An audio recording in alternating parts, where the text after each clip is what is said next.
Bom dia, boa tarde, boa noite, tudo bem? Pois é, estamos mais uma vez, a semana já voou, né? Estamos aqui reunidos mais uma vez para uma breve reflexão e hoje eu gostaria de trazer uma frase de um benfeitor, do benfeitor Alexandre, que André Luiz nos traz no capítulo 8 do livro Missionários da Luz, psicografado pelo nosso querido Chico Xavier.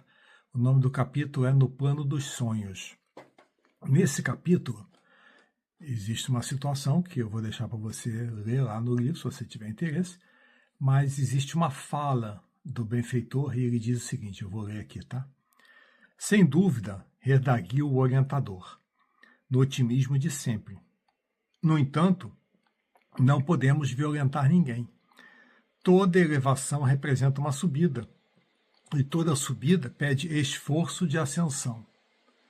Se os nossos amigos não se aproveitam da força que lhes é peculiar, se menosprezam os seus próprios direitos divinos, por olvidarem, esquecerem, né? E por vezes detestarem os sagrados deveres que o Pai lhes confiou, como operar por eles?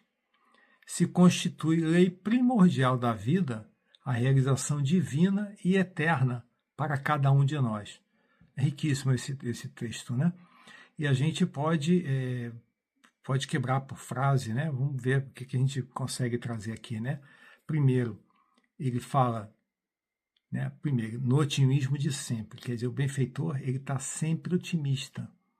Toda a interação com André Luiz, com ele está sempre otimista, ele nunca é pessimista, ele tem certeza do otimismo, ele está fazendo aquele trabalho ali por vontade própria. Ele está se dedicando ao seu próprio desenvolvimento pessoal, servindo ao próximo, que é uma coisa que nós deveríamos, talvez, considerar fazer, em vez de ficarmos, né, olhando para o nosso próprio egoísmo, né, nos isolando, evitando a interação com amor, né, para o próximo, né, com o próximo. Aí ele fala aqui, né, não podemos violentar ninguém. O respeito ao livre-arbítrio. Né, ele pode sugerir, propor, auxiliar, mas ele não pode ir contra a vontade de cada um. Isso André Luiz deixa bem claro nos seus livros, né? O livre-arbítrio é inviolável. É bacana isso, né? Quer dizer que ninguém vai violar o nosso livre-arbítrio, nós não temos o direito de violar o livre-arbítrio de ninguém. Né? Isso já daria, só isso já daria uma reflexão, né? Vamos seguir. Toda elevação representa uma subida, e toda subida pede esforço de atenção. Quer dizer, a gente não pode querer se elevar espiritualmente se nós não fizermos o esforço. Por que precisamos fazer o esforço? Porque nós estamos viciados nos nossos hábitos, nos nossos costumes, nas nossas paixões. E para a gente, né, se desabituar, se desviciar, não sei se existe essa palavra, provavelmente não, desses nossos hábitos, nós precisamos fazer um esforço. Porque se não fizermos o esforço, continuaremos como estamos, né? Você pula na água, se não fizer o esforço para nadar, vai ficar parado, não vai chegar em lugar nenhum. Não é isso? Você quer andar, tem que fazer o esforço para andar. Você quer chegar em algum lugar, tem que fazer o esforço. E, obviamente, que para subir, a gente sabe que tem que fazer o esforço. E quanto mais íngreme a subida, maior o esforço. Mas também menor o caminho a ser trilhado, né? Então fica essa reflexão breve aí.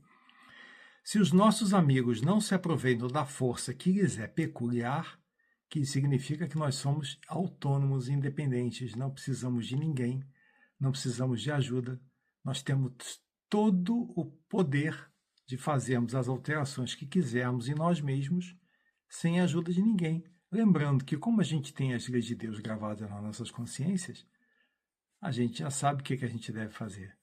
Né? E quando a gente não segue aquele nosso hábito de atender às nossas paixões, que eu não vou usar a palavra inferiores, porque isso tem uma carga pesada, mas as nossas paixões no nosso nível evolutivo. Orgulho, vaidade, ganância, né? Preguiça, tá? Aí, né, se menosprezam os seus próprios direitos divinos, quer dizer, são deveres, são direitos, não deveres, direitos nossos.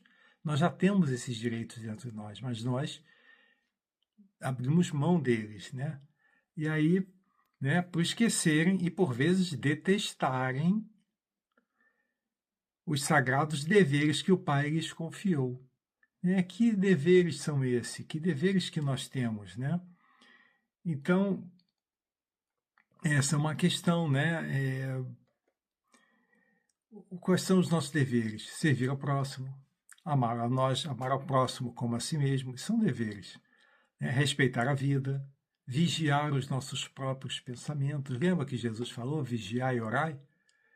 Né? Educar as nossas emoções, trabalhar honestamente, né? Honestidade, né? É um dever, ser honesto, estar honesto, principalmente conosco mesmos, né?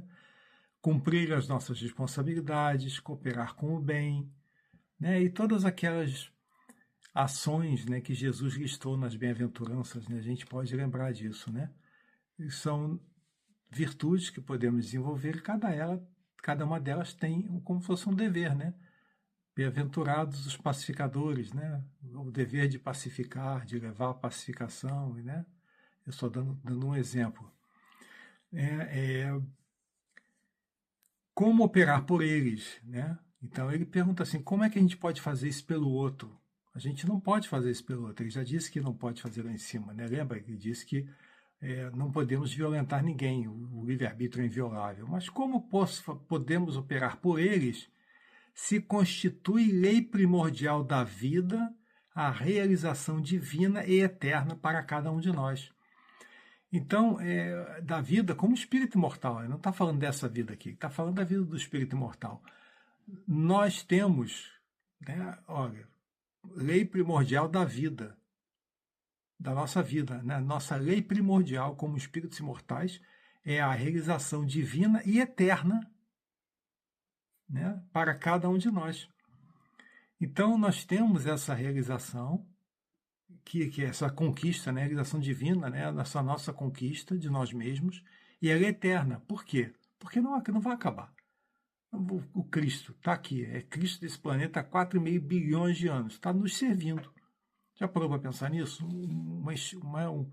Um ser dessa magnitude trabalha para que nós tenhamos esse lugar para reencarnar, para evoluirmos, para nos desenvolvermos, para progredirmos como espíritos imortais.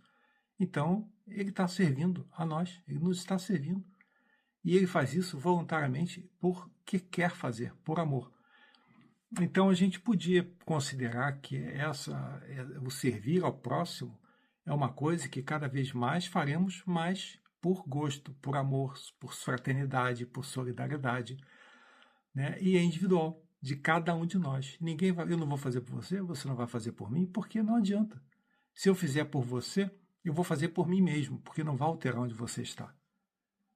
Né? Bom, já estou me estendendo, eu vou parar por aqui. Talvez seja abruptamente, mas é intencionalmente, porque isso é para que você reflita como é que soa para você. Eu gostaria de saber o que você tem a dizer, se isso ressoa contigo, né? E queria pedir você deixa seu comentário, compartilha, se achar que vale a pena compartilhar, deixe seu comentário para a gente fazer o estudo junto, para nós fazermos o estudo juntos, e até a semana que vem, se Deus quiser. Fica com Deus.